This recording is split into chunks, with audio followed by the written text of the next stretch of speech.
Awesome. So now I'm recording today's session. Like I said, I'm going to introduce today's workshop, which is on mental health and campus resources with our lovely Noel Lopez, who is a professor here at DVC.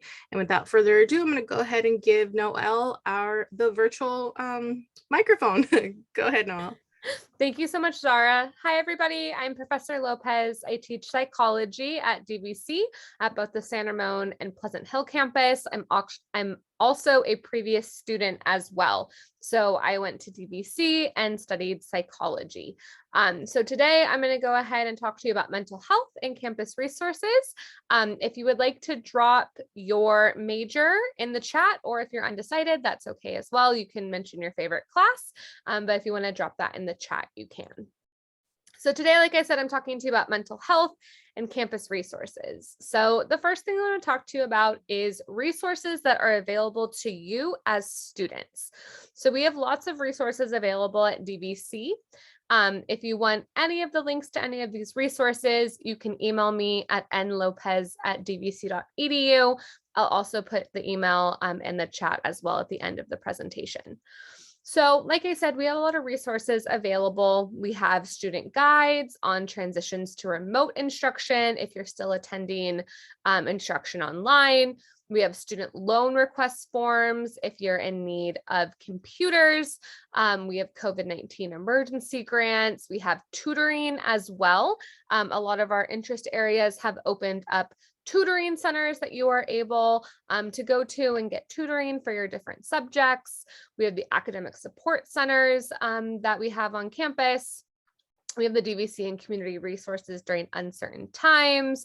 We have counseling. We have free food resources. We have DVC grocery bag and food distributions, weekly success tip emails that come out, and then wellness and mental health resources as well. So there are a lot of resources that are available to you as students. So I'm specifically going to go over our wellness and mental health resources at DVC. So if you go to our DVC website, you can type in wellness and mental health resources, and then this will pop up. So DVC is committed to the health and well-being of our students, and we offer a variety of free counseling services on campus, including wellness appointments as well as group sessions. So we do have individual wellness counseling by appointment. So we are able to offer wellness counseling at DVC with the Wright Institute trainees. They're the DVC wellness team. Wellness counseling is available Monday through Friday for appointments via Zoom. To schedule an appointment, you can either fill out the referral form, or if you have questions, you can call this number or email this address. We also, and this is new, we have Timely MD telehealth program for students as well. So this is a free service that provides access to 24/7 medical and mental telehealth care via Timely MD. So this is offered for 1 year by ASDVC in collaboration with Diablo Valley College. In addition to that, we also have our mindfulness community. So this is for students to enhance the quality of your life as you pursue your educational objectives. We have the student assistance program. So we have free off-campus services as well. We also have some resource and tips like taking care of your mental health, stress and coping, and a wellness flyer. And then there's also mental health support in the community as well. So there's the Contra Costa Crisis Center. There's a crisis text line. So there's a lot of information and resources here for you to utilize. If you go back up and click on the DVC mindfulness community, it takes you to another page and talks all about mindfulness that you can do. So you can register for mindfulness sessions. So if you want to be a part of DVC students mindfulness community, you can register here. There's also the Wise at Work app as well. So this is something that you can also do. And then finally, contact information if you would like to contact the individual Eric Moss, who's in charge of this at emoss@dvc.edu. So there are a lot of different resources available to you as students. So utilizing those resources are really important.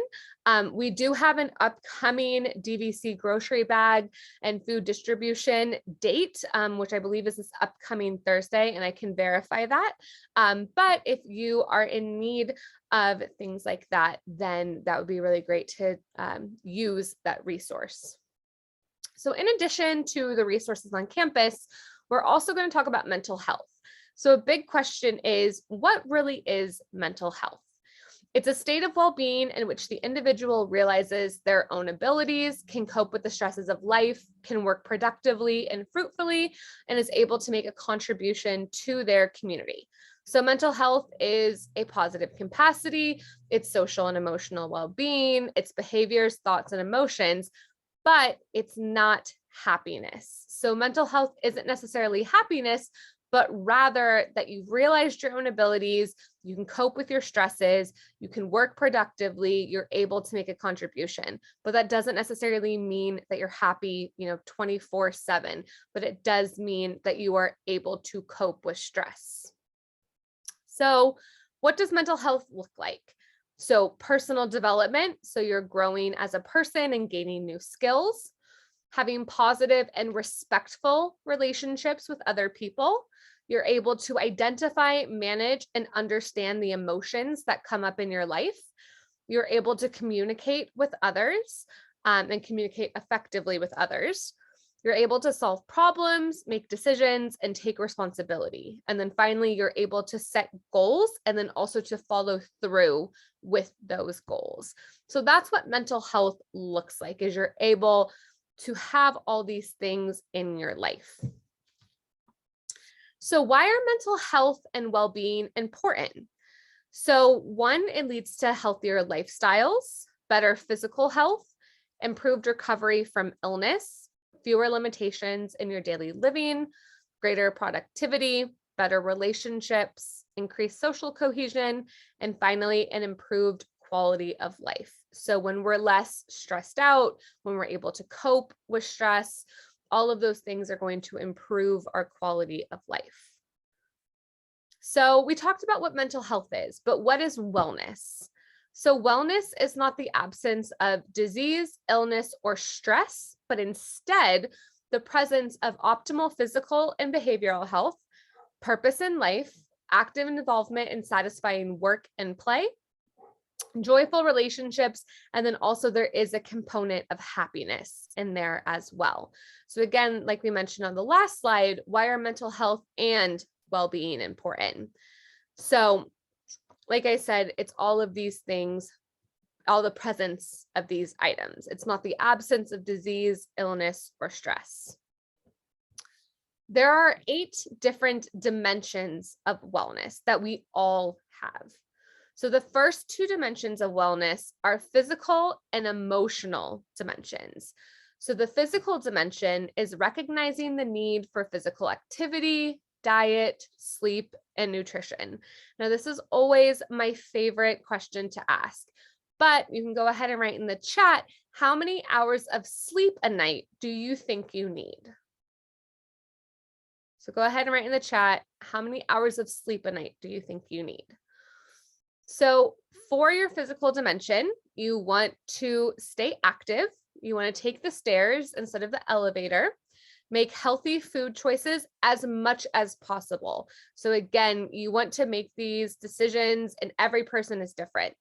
It's not a one size fits all. So as much as you can, stay active, and as much as you can, make healthy choices. Now, a lot of you were spot on. So we need about 7 to 8 hours of sleep a night.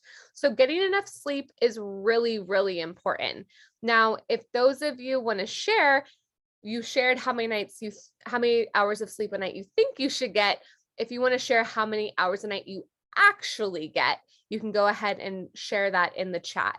But we should ideally be getting about 7 to 8 hours of sleep a night. And that's really important for things like our immune system. So getting enough sleep is really important. Seeing your primary care doctor regularly as much as possible. So if you are able to afford it and you have health insurance, seeing your primary care doctor regularly is important because then you can make sure that your health is always in order. You have emotional. So this is coping effectively with life and creating satisfying relationships. So this is being aware of your own feelings, express your feelings to people you trust, seeking support with upsetting emotions, and learning your strengths and things that you want to improve. So that all falls under the emotional dimension of wellness. The next two dimensions are social and occupational dimension. So social is developing a sense of connection, belonging, and a well-developed support system. So ways in which we can enrich this dimension is making a list of supportive family, friends, coworkers, and peers. Make at least one connection each day by calling someone, emailing, visiting them, sending them a message on Facebook or Snapchat, joining a club, social group, or volunteer group. There are a lot of clubs at DVC. So whatever your interest is in, trying to see if there's a club on campus that would be able to match your interests. And then if needed as well, getting involved in support groups as well can be very beneficial. The occupational dimension is getting personal satisfaction and enrichment from one's work and hobbies. So exploring career or volunteer opportunities in an area you are passionate about, communicate with others regularly and get support when needed. Consider taking breaks when you get stressed out or burnt out, and then learning from mistakes because everybody makes them. So no one's perfect. I personally don't think perfection exists. Everybody makes mistakes. The important thing is to learn about them. So why don't you go ahead and put in the chat something that you are passionate about. This can be a job, this can be volunteering, it can be a hobby, but go ahead and put in the chat something that you are passionate about. The next two dimensions are intellectual and financial. So intellectual is recognizing creative abilities and finding ways to expand on your knowledge and skills. So see what kind of skills training might be available at the public library. The public library and our library as well have a ton of great resources for you to utilize. Find a book or book series that interests you. Explore public events in your community by checking out the event section in the newspaper. Befriend people who can stimulate your mind. For financial, finding satisfaction with current and future financial situations. So be creative about budgeting and spending, meet with someone who specializes in helping people with their finances at no or low cost, and explore ways to save for your future, anywhere from a piggy bank to a savings account as well. So the next two are environmental and spiritual. So environmental is achieving good health by occupying pleasant, stimulating environments that support well-being. So things like decluttering your space, donating things, recycling things that you don't need, appreciating nature, and seeking out experiences that have a calming effect. So go ahead and write in the chat something that gives you a calming effect. If it's hiking outside, if it's playing video games, if it's cleaning your room, whatever it may be. The other one is spiritual. This is expanding your sense of purpose and meaning in life. So it's really important to note that spiritual does not mean necessarily religious. It means expanding your sense of purpose and meaning in life, which could mean religion. But you want to make time for practices that enhance your sense of connection to self, nature, and others. Discover what values, principles, and beliefs are more important to you. Find a community whose spiritual outlook you share. That could mean church, it could mean something else. So again, spiritual is all about expanding your sense of purpose and your meaning in life. And finally, helping others when they are in need. So how these dimensions are interconnected, because all 8 of these dimensions are interconnected in our lives. Wellness incorporates many dimensions of health that influence an individual's total well-being. So all 8 of these things are constantly interworking together to make up our well-being. All the dimensions of wellness are interconnected. The financial dimension, for example, might affect how people feel they can succeed socially. meaning that maybe I don't have enough money to go to the movies with my friends on Friday. That is going to be one dimension affecting another. The occupational dimension may suffer if the intellectual dimension is being compromised. So I may not necessarily find joy in my work if I have another dimension that's being compromised. So everything is interconnected and they are all working together for our total well-being. So I want to talk about stress. So part of this today is talking about mental health, and we'll go over mental health and what that is and self-care and how we practice that. But the first thing is how stress comes into our lives. So when we have a stressor in front of us, we go through a series of steps. Now, these series of steps are automatic. We don't necessarily think about them. They just naturally occur. So different individuals deal with stress in different ways. So we all have an appraisal process that we go through. So I always use the example of a bear. So I really enjoy hiking. So let's say I see a bear while I'm hiking. So I have this primary appraisal of the bear. How threatening is this event to my well-being? If the bear is really far away and I have time to back up without being spotted, then I can potentially perceive this as harmless or a challenge to get away. That will be no stress. So because I am able to safely get away, I have no stress as a result of that situation. However, if the bear is too close and I cannot safely back away, now I have perceived this as potentially harmful. Because I've perceived this as potentially harmful, now I need to go to a secondary appraisal. And I'll also have a biological and an emotional reaction as well. If I'm face to face with a bear, my emotional reaction, probably going to cry. My biological reaction, my heart rate is going to increase. I might have trouble breathing. My palms are going to get sweaty. All of those things are going to occur. My secondary appraisal is, do I have the resources to deal with the stressor? So then I need to weigh my coping strategies. Did I bring bear spray on this hike? Are there rocks near me that I could potentially throw? Are there things that I can use to help with this situation? Now, if adequate resources are perceived, so if I have bear spray, I'm going to use that existing coping resource, my bear spray, in order to help get the bear hopefully to go away. However, if I have inadequate resources that are perceived, that's going to lead to stress. I'm either going to have to discover a new way of responding or find new resources. So maybe there's a rock nearby that I could utilize, or I'm going to remain stressed and not be able to deal with the situation. Every time we have a stressor in our life, we go through this appraisal process.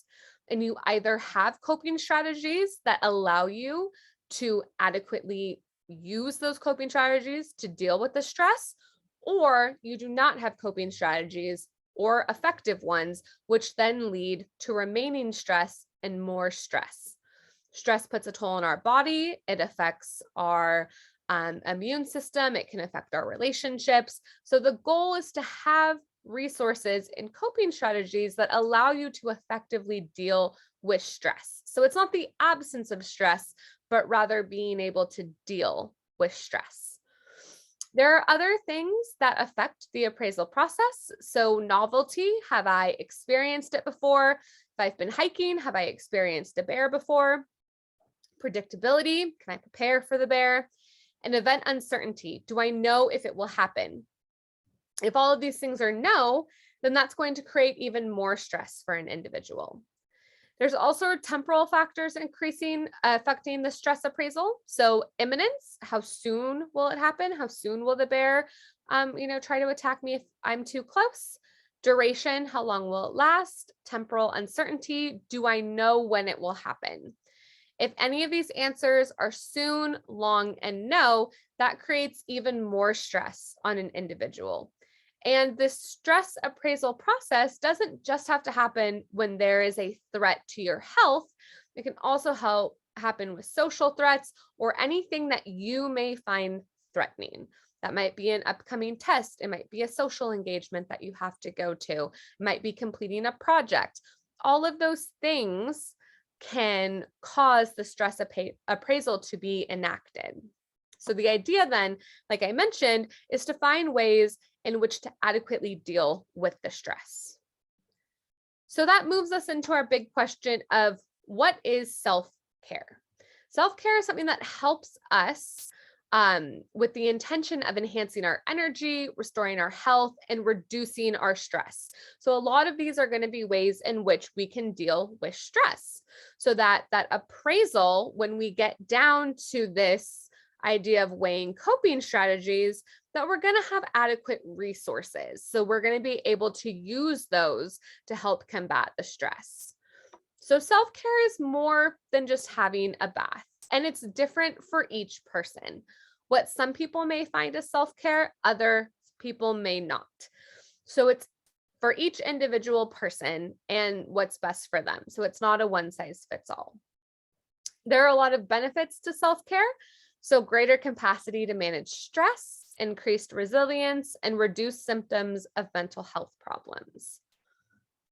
So what is the point of self-care? So the point is to increase your enjoyment of life, to cope with stressful events and sadness, achieve your goals and potentials, maintain positive connection with other individuals, because sometimes stress can get in the way of our relationships and our friendships, better equipped to support the mental health and well-being of others, links to the benefits of mental health and well-being, and broadly to benefit ourselves, our family, and those who may potentially be in our care.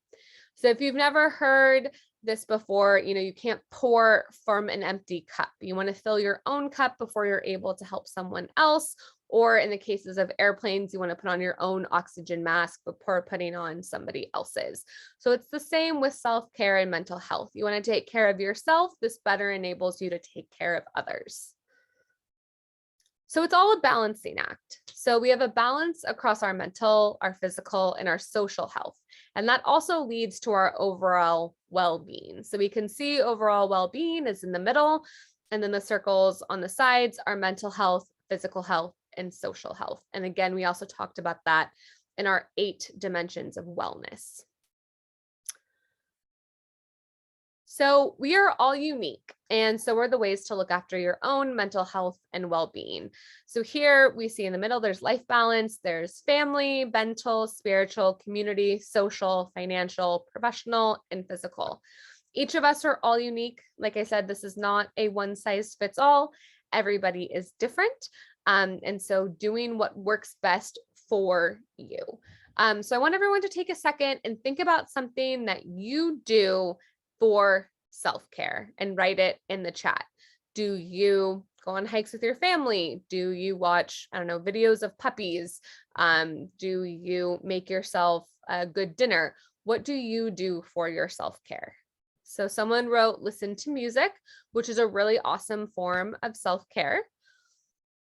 So everyone take a moment and think about what you do for your self-care.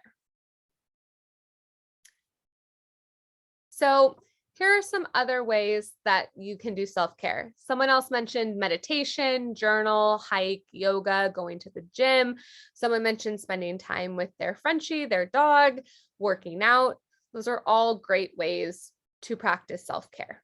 So here are some other ways as well. So physically, having a healthy diet, regular exercise, and adequate sleep.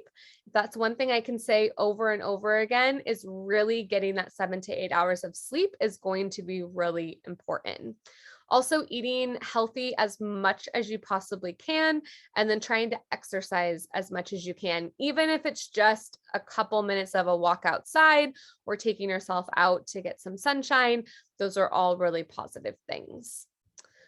You want to monitor and manage your stress in positive ways. So there are differences between positive coping strategies and negative coping strategies. You want to use the positive coping strategies as much as possible and not use the negative coping strategies. Also, making time for relaxation and fun is really, really important. We live in a very fast-paced environment, and making sure that you have time to relax and have fun is very, very important. Even if it's 10 minutes a day, make time for yourself. Relationships, so foster and maintain your personal relationships and strive for a balance between your work and your personal life. I know at the beginning of the pandemic, I had a really hard time with that balance between work and a personal life. Making sure that you have that and you have those boundaries is really, really important. For work, developing interests and friendships outside of the work environment is also really important, and school as well. Spirituality, so if you have spiritual beliefs, making time for regular spiritual practice or relationships with others who share your philosophy. Again, like I mentioned, spirituality doesn't necessarily mean religion. And also asking for help. So reach out for support when you need it. Reaching out for help is really important. And like I mentioned, with all the DVC resources that we looked at earlier, we have wellness, we have counseling, there's Timely MD, there's counseling with the Right Institute trainees. There are a lot of resources for you to use. So definitely, if you need help, reaching out for that support or for that help. So here are another 10 tips to maintain good mental health. So developing a good opinion of yourself. So feeling good with yourself and accepting yourself is also really important to having good mental health.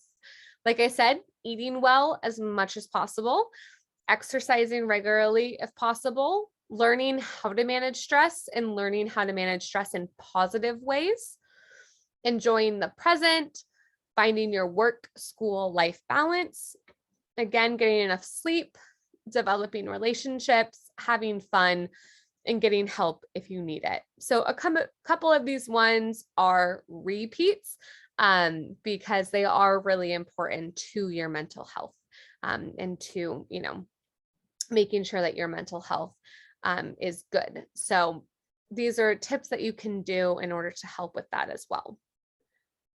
So there's also different self-care activities that you can do too. Like I said, this is not a one size fits all. It's very different for each person. So these are just a couple of self-care activities, but I know that there are many more out there. There's a little plant here watering itself that says take care of yourself, and it's growing, they're growing a flower out of their pot. So one of the things that you can do is gratitude. So gratitude is being thankful for something or expressing appreciation for something or for someone. There are lots of benefits to gratitude. We have greater happiness and well-being, lower blood pressure, fewer feelings of isolation and loneliness, greater happiness, optimism, joy, and pleasure, more compassion and generosity, better sleep, increased exercise and care of health, and reduced depression. So all of these are potential benefits of doing some of these gratitude activities. So there are different methods in which you can use gratitude. So there's a gratitude diary where you can just write what you are thankful for or who you are thankful for. There's a gratitude jar or box. Typically, individuals start this at the beginning of the new year. So I'm not sure if anybody's ever seen this. You can give a thumbs up if you've heard about the gratitude jar or box before, but you write something down every single day to put into this jar. Again, like I mentioned, a lot of people will start this on New Year's Day. Each day you write something that you're grateful for, you put it in the jar, and then at the end of the year, you go through and you read all of the little notes that you left in the jar and the box. You also can use daily reflection. So you can start writing a daily journal or a daily journal or blog. This can be on the computer or it can be on paper. And then finally, giving thanks to those individuals in your life that you appreciate for what they do. So all of these different methods are going to have these benefits. Someone mentioned in the chat about keeping a gratitude journal. So that's really important. So when something, happens that you're thankful for, or a person does something and you want to express that appreciation, writing it down there is really important. So all of these things, again, can lead to all of these benefits. And these are just some methods in order to express gratitude. There can be others as well. So mindfulness. So mindfulness is more than just meditation. I don't know if anybody else feels like this, but I am very bad at meditation. You can write in the chat whether or not you enjoy meditation, or maybe if you feel like me, I've tried to meditate multiple times. I usually just end up falling asleep and then I wake up during it. So it's never been quite my thing. But mindfulness is more than just meditation. It's breathing exercises, which I really enjoy. It's balance, it's stress reduction, it's awareness, it's body scans, it's soul. It's so many different things. And so mindfulness has a lot of benefits. There's reduced stress, boosts immune system, enhances relationships, helps in treatment of depression and prevents relapse of depression, and improves general quality of life. They've done studies and they are actual structural brain changes that happen. So individuals who practice mindfulness, specifically meditation, over a certain period of time, when they complete brain scans, there's actually an increase in gray matter density in areas of the brain that are associated with learning, memory, emotional regulation, emotional intelligence, self-awareness, compassion, and empathy. So like I mentioned, mindfulness is more than just meditation. It's breathing exercises that you can complete. It's balance exercises that you can complete. Stress reduction exercises, awareness exercises, body scans, soul exercises. All of those things are going to fall under mindfulness. So here are some mindfulness examples, and sorry, it got cut off a little bit, so I'll just go ahead and move that up. But here are some mindfulness examples. So mindfulness helps you become focused and allows you to rest from the constant thinking. So you can practice being in the present and let go of worries about the future and past. There's a 10-minute version. There's progressive muscle relaxation. It's a technique of tensing and relaxing the muscles throughout your body. It can help to increase levels of relaxation and decrease levels of stress and tension. 10 minutes, and then also body scans as well that can be done. Mindfulness meditation, as it tends to focus the mind and ground the body. So that's an example of a 25-minute one. There's also a ton of apps that you can use. There's books that you can read, podcasts that you can listen to.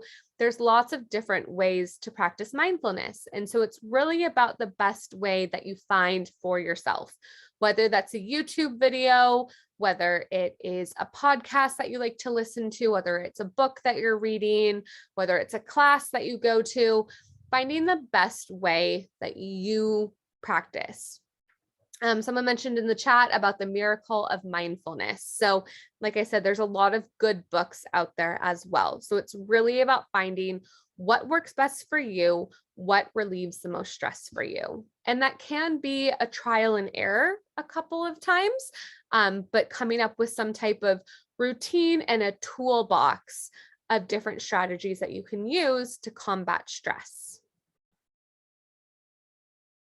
So again, like I mentioned, also reaching out, it's okay to ask for help. A lot of us may get into a situation where or have the personality where we're great at helping others. But then when it comes to our needs, we're not as great. So remembering that being able to ask for help is a strength is really important. So reach out for support when you need it. This can be to friends, to family, to a general practitioner, to a psychologist. Like I mentioned, we have a lot of resources at DBC for wellness and mental health. So also reaching out there as well.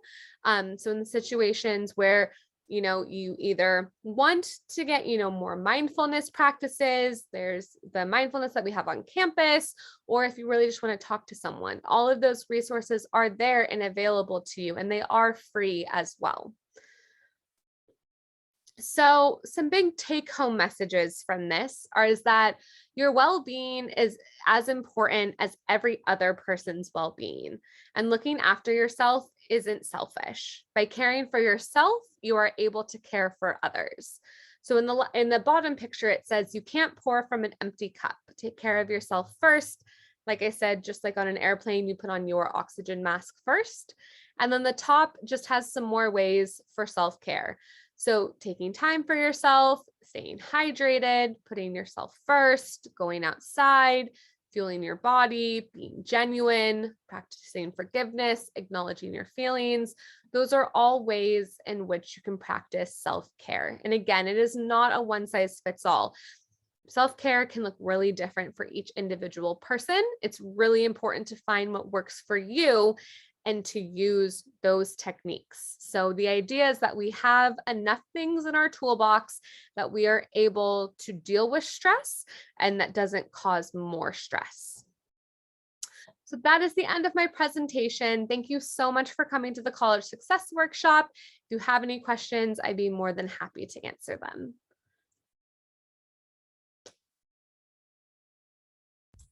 All right, awesome. Thank you so much for today's presentation.